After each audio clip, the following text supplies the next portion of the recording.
আসসালামু আলাইকুম। আমন্ত্রণ বাংলাদেশ সংবাদে আপনাদের সাথে আছি আমি রিজওয়ান এনসি। শুরুতে বিআরবি কেবল সংবাদ শিরোনাম। আওয়ামী লীগের 43 জাতীয় পার্টির 4 জন সহ সংরক্ষিত আসনের 49 নারী সদস্যের শপথ। বিএনপির একটি আসনে শপথ স্থগিত। জার্মানি ও আরব আমিরাত সফর শেষে ফিরেছেন প্রধানমন্ত্রী। বিকেলে 21 পদক দেবেন বিশিষ্ট 21 জনকে। জামায়াতকে নিয়ে রাজনীতি করায় বিএনপিকে ক্ষমা চাওয়ার আহ্বান তথ্যমন্ত্রীর। গণতন্ত্র হত্যাকারীদেরও ক্ষমা চাওয়া উচিত বলেছেন নজরুল ইসলাম খান। দেখছিলেন বিআরবি কেবল সংবাদ শিরোনাম। এসএসআরএম এর প্রতিটি টিএমটি বার গ্রাহকের আস্থা চেয়েও স্থায়ী। Shahriar steel mills limited. এবার বিস্তারিত। একাদশ জাতীয় সংসদে নির্বাচিত সংরক্ষিত নারী আসনের এমপিরা শপথ গ্রহণ করেছেন। সকালে জাতীয় সংসদ ভবনে স্পিকার ডক্টর শিরিন শারমিন চৌধুরী 49 নারী সংসদ সদস্যকে শপথ পড়ান। নারী সংসদ সদস্যদের মধ্যে 43 জন আওয়ামী লীগের, 4 জন জাতীয় পার্টির, 1 জন ওয়ার্কার্স পার্টির এবং 1 জন স্বতন্ত্র সদস্য রয়েছেন। প্রথমে আওয়ামী লীগের সংসদ সদস্যরা শপথ নেন, এরপর জাতীয় পার্টির সংসদ সদস্যরা শপথ নেন, পরে ওয়ার্কার্স পার্টির 1 জন ও স্বতন্ত্র 1 জন আলাদা আলাদাভাবে শপথ নেন। একাদশ সংসদ নির্বাচনে দলগুলোর প্রাপ্ত সাধারণ আসনের সংখ্যানুপাতে বণ্টিত নারী আসনে বিএনপির একটি আসন পাওয়ার সুযোগ থাকলেও দলটির নির্বাচিতরা এখনো শপথ নেয়নি বলে তাদের নারী আসন স্থগিত রয়েছে। ধন্যবাদ মাননীয় স্পিকার। জার্মানি ও সংযুক্ত আরব আমিরাত সফর শেষে দেশে ফিরেছেন প্রধানমন্ত্রী শেখ হাসিনা। সকালে বাংলাদেশ বিমানের একটি বিশেষ ফ্লাইটে ঢাকা ফেরেন তিনি। হযরত শাহজালাল আন্তর্জাতিক বিমানবন্দরে প্রধানমন্ত্রীকে স্বাগত জানান সামরিক বেসামরিক প্রশাসনের ঊর্ধ্বতন কর্মকর্তারা। সফরে জার্মানির মিউনিখে নিরাপত্তা সম্মেলনে যোগ দেওয়ার পাশাপাশি প্রবাসীদের দেয়া সংবর্ধনায় যোগ দেন প্রধানমন্ত্রী। এছাড়া সংযুক্ত আরব আমিরাত সফরে আবুধাবিতে আন্তর্জাতিক সামরিক প্রদর্শনীতে অংশ নেন তিনি। সফরে আবুধাবির ক্রাউন প্রিন্স মোহাম্মদ বিন জায়েদ বিন সুলতান আল নাহিয়ানের সঙ্গেও বৈঠক করেন প্রধানমন্ত্রী শেখ হাসিনা। এছাড়া সংযুক্ত আরব আমিরাতের প্রতিষ্ঠাতা রাষ্ট্রপতির স্ত্রী শেখ ফাতিমা বিনতে মোবারক আল কেতমির সাথেও সাক্ষাৎ করেন প্রধানমন্ত্রী।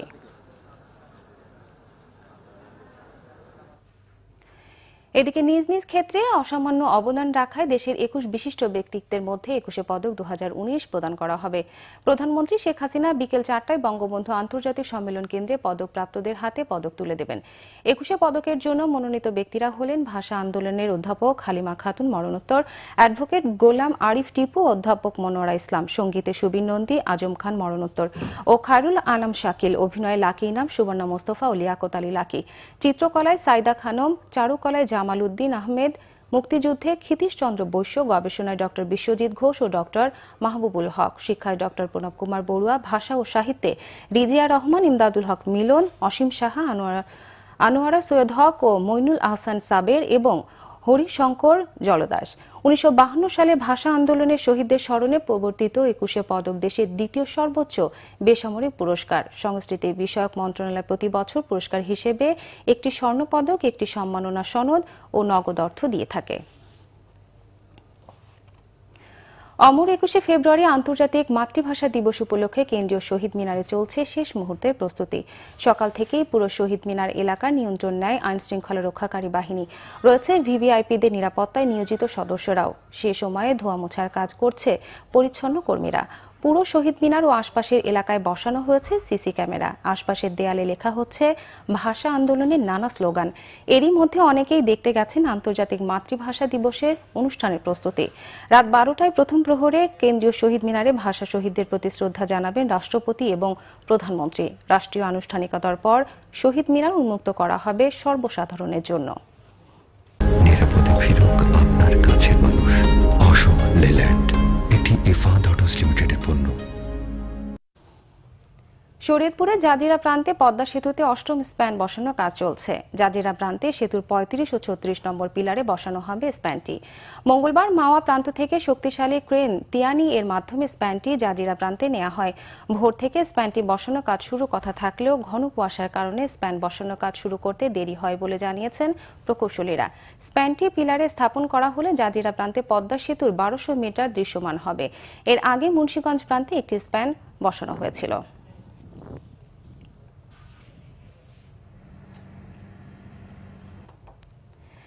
তথ্যমন্ত্রী ডক্টর হাসান মাহমুদ বলেছেন, জামায়াতকে নিয়ে রাজনীতি করার দায়ে বিএনপির ক্ষমা চাওয়া উচিত। জাতীয় জাদুঘরে গণতান্ত্রিক অভিযাত্রা শেখ হাসিনা গ্রন্থের প্রকাশনা অনুষ্ঠানে তিনি একথা বলেন। হাসান মাহমুদ বলেন, জামায়াত দলগতভাবে ক্ষমা চাইলেও তার দায় মুক্তি পাবে না। তেমনি জামায়াতকে নিয়ে রাজনীতি করা, সরকার গঠন ও নির্বাচন করার জন্য বিএনপিও একই অপরাধে অপরাধী, তাই বিএনপিরও দায় মুক্তি পেতে পারে না। জামায়াতকে আশ্রয় প্রশ্রয় দেয় বিএনপিরও জাতির কাছে ক্ষমা চাওয়া উচিত। বলে, নির্বাচনে শোচনীয় পরাজয়ের ভয়ে বিএনপি উপজেলা ও সিটি নির্বাচনে আসার সাহস পাচ্ছে না। তাদের সাহস সঞ্চয়ের পরামর্শও দেন তথ্যমন্ত্রী। নির্বাচন বয়কট করলে জনগণের কাছে যাওয়া যায় না বলেও মন্তব্য করেন তথ্যমন্ত্রী ডক্টর হাসান মাহমুদ। দেশে যে রাজনীতি করেছে এতদিন ধরে করছে, এটার জন্য এবং তাদেরকে সাথে নিয়ে রাজনৈতিক জোট গঠন করা, সাথে নিয়ে সরকার গঠন করা, একসাথে নির্বাচন করা, এজন্য বিএনপিও একই অপরাধে অপরাধী। সুতরাং বিএনপিও দায় মুক্তি পেতে পারে না। আমি মনে করি জামাত ইসলামী ক্ষমা চাওয়ার পাশাপাশি বিএনপিরও ক্ষমা চাওয়া উচিত। যারা স্বাধীনতা যুদ্ধে বিরোধিতা করেছে এবং যারা গণতন্ত্রকে হত্যা করেছে, তাদের সবাইকে জাতির কাছে ক্ষমা চাওয়া উচিত বলে মন্তব্য করেছেন বিএনপির স্থায়ী কমিটির সদস্য নজরুল ইসলাম খান। জাতীয়তাবাদী তাঁতি দলের প্রতিষ্ঠা বার্ষিকী উপলক্ষে দলটির নেতাকর্মীদের সাথে নিয়ে শহীদ রাষ্ট্রপতি জিয়াউর রহমানের মাজারে শ্রদ্ধা জানানোর পর তিনি একথা বলেন। নজরুল ইসলাম খান বলেন, উপজেলা নির্বাচনে বিএনপির পদধারী কেউ অংশ নিলে তার বিরুদ্ধে ব্যবস্থা নেওয়া হবে। বর্তমান সরকার ও সিইসির অধীনে কোনো নির্বাচন সুষ্ঠু হবে না। এটা জানার পর উপজেলা নির্বাচনে অংশ নেওয়ার কোনো মানে হয় না বলেও মন্তব্য করেন তিনি। 20 দলীয় জোটে না থাকার বিষয়ে জামায়াত এখনো কিছু জানায়নি, তবে যে কোনো সিদ্ধান্ত নেওয়ার অধিকার তাদের আছে বলেও মনে করেন বিএনপির স্থায়ী কমিটির এই সদস্য।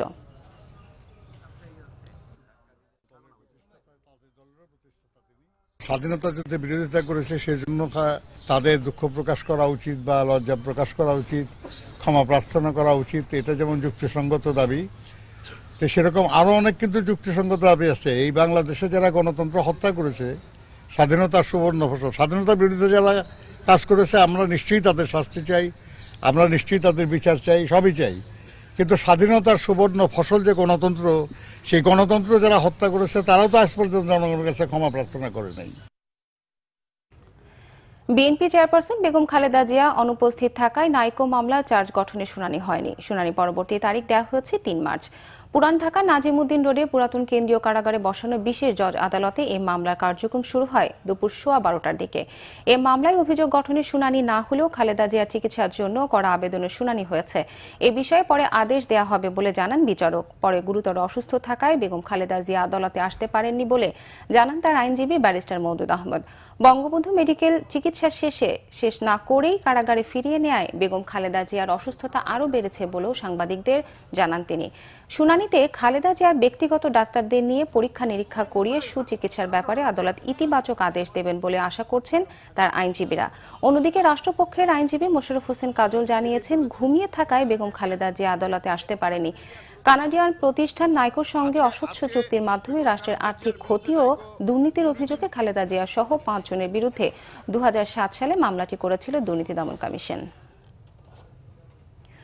পূর্ব ঘোষণা অনুযায়ী গ্যাস না থাকায় রাজধানীর বিভিন্ন এলাকায় হোটেলগুলোতে ক্রেতাদের চাপ ছিল।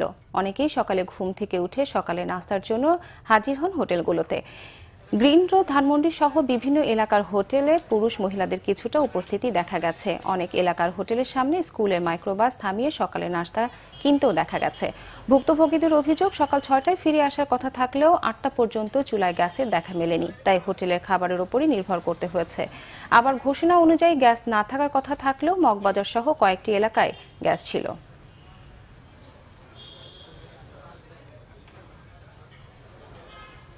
এখন পর্যন্ত আপনার গ্যাস আপনার বাসাবাড়িতে এখনো আসে নাই, এজন্য আমরা আপনার হোটেল থেকে আপনার নাস্তা নিয়ে যাচ্ছি। আমরা তো হোস্টেলে থাকি, হোস্টেলে গ্যাস নেই, তার জন্য আমরা এখানে রুটি কিনতে আসছি। বেচা খুব ভালো হচ্ছে, কিন্তু গ্যাস নাই তো সিলিন্ডারে কাজ করা হইতেছে। নিচ্ছি সিবিসি টাল সংবাদ বিরতি, সাথেই থাকুন, ফিরে এসে থাকছে।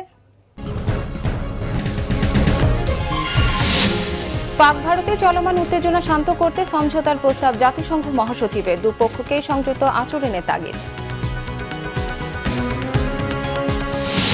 নিউজিল্যান্ডের কাছে হোয়াইট ওয়াশ হল বাংলাদেশ। সাব্বিরের সেঞ্চুরিতে বিপর্যয় এড়িয়ে তৃতীয় ওয়ানডেতে ৮৮ রানে হার।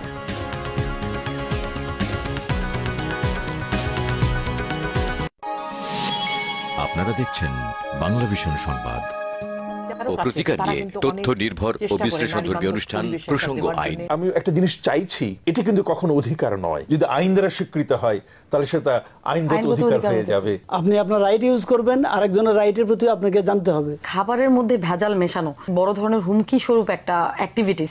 নির্ভর করতে হচ্ছে অধিদপ্তরের উপর, যার কোনো জনবল নেই, এবং তারা যদি ইচ্ছা করে দুর্নীতিগ্রস্ত হয় তাহলে আর আপনার যাবার আর কোনো জায়গা থাকছে না। বাড়ি ভাড়া নিয়ন্ত্রণের তথ্য নির্ভর ও বিশ্লেষণধর্মী অনুষ্ঠান প্রসঙ্গ আইন দেখবেন প্রতি মঙ্গলবার রাত 11:25 মিনিটে।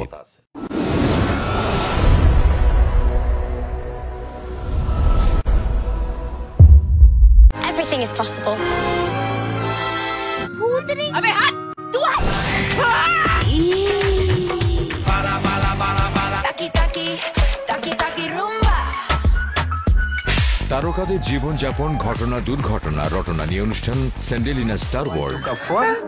ক্রিকেট নাড়া পড়িকা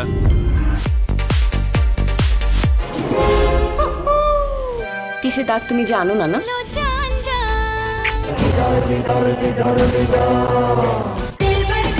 কোনো মন্দ হাওয়া যেন না লাগে তাহার অঙ্গে। It's show time. এ ছেলে মানুষই। শাহিদ সম্পদের প্রযোজনায় স্যান্ডেলিনা স্টার ওয়ার্ল্ড দেখবেন প্রতি বৃহস্পতিবার সন্ধ্যে 6:30 মিনিটে। Coming soon to you.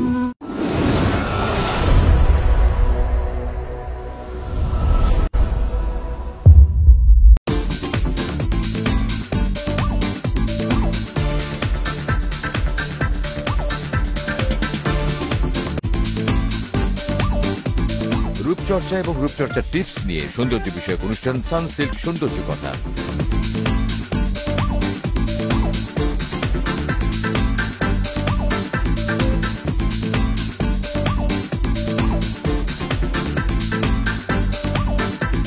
নোভার উপস্থাপনা ও রেহেনা রাহার প্রযোজনায় সানসিল্ক সৌন্দর্য কথা দেখবেন প্রতি বৃহস্পতিবার রাত 9:05 মিনিটে।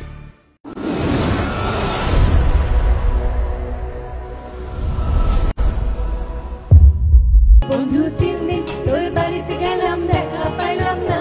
বন্ধু 3 দিন এ রাত কখনো আসবে না। আপনার লেখা এবং সুরে এত মায়া। তো অনেক কিছু পেয়েছি, এখন স্বাধীনতাটা প্রয়োজন মনে করি। কি দেখার কথা কি দেখছি, কি শোনার কথা কি শুনছি। ভালো লাগা শিল্পীর কণ্ঠে ভালোবাসার কিছু গান নিয়ে বাংলা ভিশনের ভিন্ন ধর্মী আয়োজন সুরের আয়না। বাজে কদম তলে সুর শুনে না কেউ। কৃষ্ণর যে বেদনা পেয়েছি সে ব্যথা রিঙ্কুর চোখে দেখা যায়। বসে খেতে রং মাখিবি থেকে আয়ো। কৃষ্ণকলি হচ্ছে প্রকৃতির মতো, বন্ধু কজন না, সব বন্ধুরা মিলে ভালো থাকুক।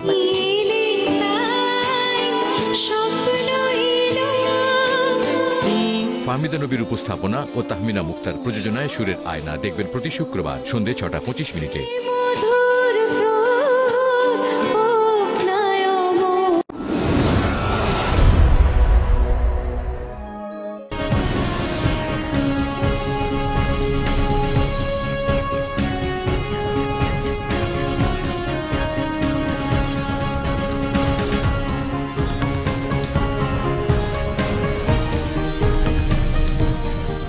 স্বাগত আরেকবার বাংলা ভিশন সংবাদে। রাজধানী সহ দেশে বিভিন্ন স্থানে গোলাগুলিতে নিহত হয়েছে 3 জন। কক্সবাজারের টেকনাফের 5 নম্বর স্লুইস গেট এলাকায় গুলিতে একজন নিহত হয়েছে। ঘটনাকে বন্দুকযুদ্ধ দাবি করে বিজেপি বলছে নিহত ব্যক্তি ইয়াবা ব্যবসায়ী। এ ঘটনায় আহত হয়েছেন 2 বিজেপি সদস্য। ঘটনাস্থল থেকে ইয়াবা ও একটি আগ্নেয়াস্ত্র উদ্ধার করা হয়। এদিকে যশোরের শার্শা, কুচিমোড়ায় ও রাজধানী শ্যামলীতে বন্দুকযুদ্ধে 2 জন নিহত হয়েছে। পুলিশের দাবি তারা মাদক ব্যবসায়ী।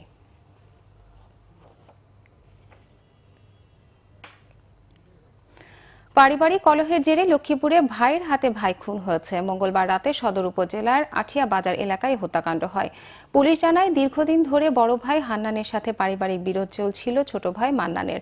মঙ্গলবার সন্ধ্যায় 2 ভাইয়ের বাগবিতণ্ডা হয়। এই ঘটনার জেরে রাতে বড় ভাই হান্নানকে কুপিয়ে হত্যা করে ছোট ভাই মান্নান। পুলিশ মান্নানকে আটক করেছে। হিলিতে শুরু হয়েছে ইরি বোরো ধানের আবাদ। কৃষকরা বলছেন উৎপাদন খরচ বাড়লেও বাড়ছে না ধানের দাম, ফলে দিন দিন ধান আবাদে আগ্রহ হারিয়ে ফেলছেন এই অঞ্চলের কৃষকরা। চলতি বোরো মৌসুমে জেলায় ইরি আবাদের লক্ষ্যমাত্রা অর্জনেও দেখা দিয়েছে অনিশ্চয়তা। কৃষি সংশ্লিষ্টরা বলছেন ধানের কাঙ্ক্ষিত দাম না পাওয়ায় অন্য ফসলের দিকে আগ্রহ বাড়ছে কৃষকদের। হিলি সহ আশপাশের উপজেলাগুলোতে এখন বোরো আবাদে ব্যস্ত সময় পার করছেন কৃষকরা। মাঠে মাঠে চলছে ধান লাগানো ও জমি তৈরির কাজ। কৃষকের এই ব্যস্ততা চলবে আরো কয়েক সপ্তাহ। আবহাওয়া অনুকূলে থাকলে ইরির বাম্পার ফলনের আশা কৃষকদের। তবে গত বছরের তুলনায় এবার বেড়েছে সার, বীজ, সেচ, শ্রমিক মজুরি সহ ধান উৎপাদন খরচ। কৃষকদের অভিযোগ, উৎপাদন খরচ বাড়লেও বাড়ছে না ধানের দাম। যদি আল্লাহ দেয় কোনো বালা মুসিবত না হয় তো সুস্থভাবে ইনশাল্লাহ ভালোই হতো বছর বছর। আগে পানি খরচা দেখলাম আমরা 1000 টাকা 1 বিঘা মাটি, এবার হলো মনে করেন 1200 টাকা। আবাদ এখন জমি আছে, কড়াই লাগতেছে, কিন্তু ধানের তো দাম নাই, কেউ ধানও নিয়ে এলা নাই। 500 টাকা যদি ধান মন বিক্রি হয় দেখা যাবে 1 বিঘাতে মনে করেন কৃষকের খরচ হয়েছে 12-14 হাজার টাকা করে। আর যদি এবার যদি মনে করেন যদি ধানের দাম না হয় তো ধান মানুষ আবাদ করবে। কৃষি কর্মকর্তা জানান জেলার 13টি উপজেলায় 1,73,000 হেক্টর জমিতে ইরি আবাদের লক্ষ্যমাত্রা নির্ধারণ করা হয়েছে। আবাদ কম হওয়ার কারণ হিসেবে ধানের কাঙ্ক্ষিত দাম না পাওয়াকেই দায়ী করছেন সংশ্লিষ্টরা। কারণ ভুট্টার যে দাম 500 টাকা মনে তারা বিক্রি করে, এতে চাষি দেখা যায় বেশ একটু লাভজনক হয়, কিন্তু ধানের বাজার কম হওয়াতে চাষিরা একটু এখানে আগ্রহ কম পাচ্ছে। রোগবালাই যদি না থাকে, কোনো ক্ষতিগ্রস্ত যাতে কৃষক না হয়, এজন্য সার্বক্ষণিক পর্যবেক্ষণও রাখি মাঠ। কৃষকদের ধান চাষে উৎসাহিত করতে ধানের ন্যায্য মূল্য নিশ্চিত সহ সার, বীজ, সেচ ও কৃষি উপকরণের দাম কমিয়ে আনতে সরকারের প্রতি আহ্বান হিলির কৃষকদের। Bangla vision news desk. এবার আমিন জুয়েলার্স আন্তর্জাতিক সংবাদ।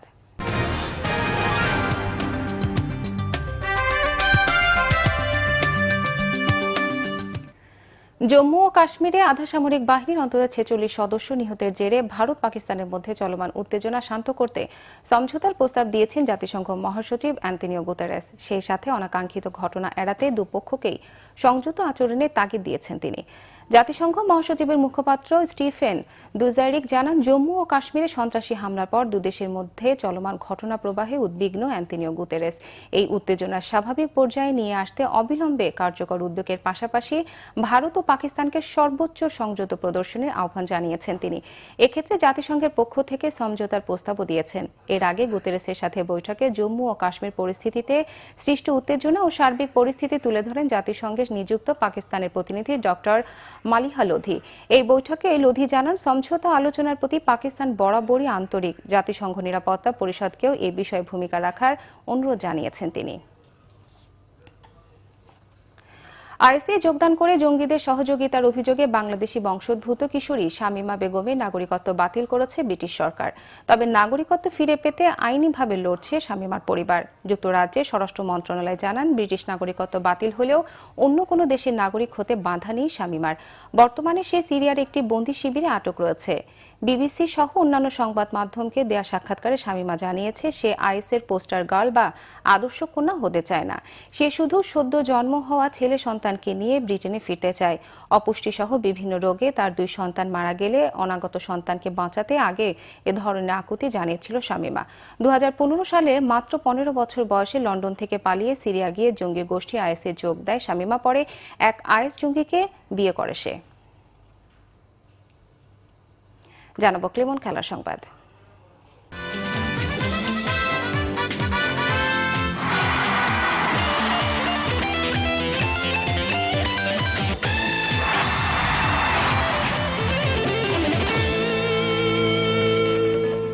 Bangladesh New Zealand one day series. নিউজিল্যান্ডের কাছে ওয়ানডে সিরিজে হোয়াইট ওয়াশই হলো বাংলাদেশ। তবে তৃতীয় ম্যাচে সাব্বির রহমানের সেঞ্চুরি ও মোহাম্মদ সাইফুদ্দিনের ব্যাটে বিপর্যয় এড়িয়ে 242 রানে অল আউট হয় টাইগাররা।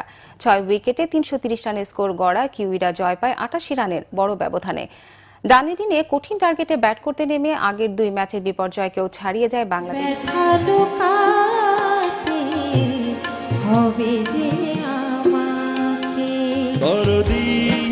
সৈয়দ আব্দুল হাদির উপস্থাপনা ও নাহিদ আহমেদ বিপ্লবের প্রযোজনায় গানে গানে দেশে দেশে দেখবেন প্রতি শনিবার রাত 11টা 25 মিনিটে।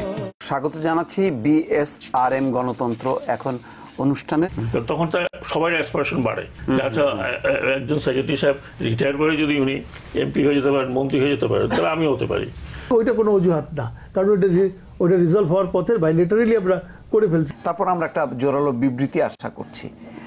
আপনার একটু ধারণাটা একটু যদি বলেন। সপ্তাহে রাজনৈতিক ময়দানের আলোচিত ঘটনা নিয়ে বাংলাভিশনের সাপ্তাহিক আয়োজন বিএসআরএম গণতন্ত্র এখন দেখবেন প্রতি বৃহস্পতিবার রাত 11:30।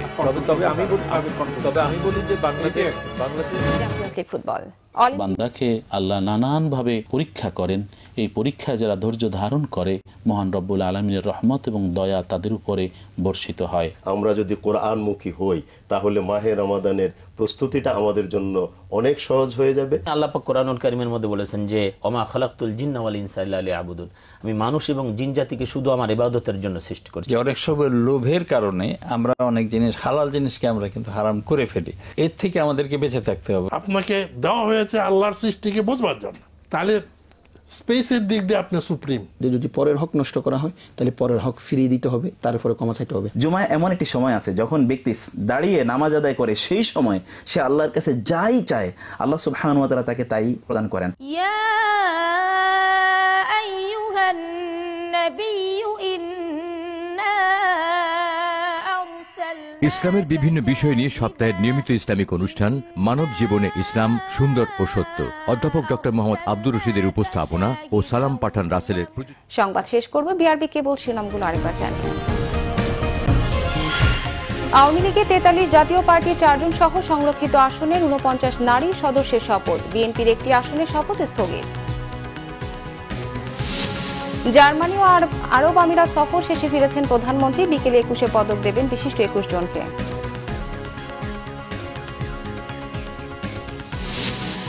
জামায়াতকে নিয়ে রাজনীতি করায় বিএনপিকে ক্ষমা চাওয়ার আহ্বান তথ্যমন্ত্রী, গণতন্ত্র হত্যাকারীদেরও ক্ষমা চাওয়া উচিত বলেছেন নজরুল ইসলাম খান। এই ছিল এখনকার মতো। পরের সংবাদ বিকেল 4টায়, এর আগে 3টায় রয়েছে নিউজ টপ 10 দেখার আমন্ত্রণ রইল। এছাড়া ফেসবুকে বাংলাভিশন সংবাদ সরাসরি দেখতে লগ ইন করতে পারেন facebook.com/বাংলাভিশনে। এতক্ষণ সঙ্গে থাকার জন্য ধন্যবাদ সবাইকে।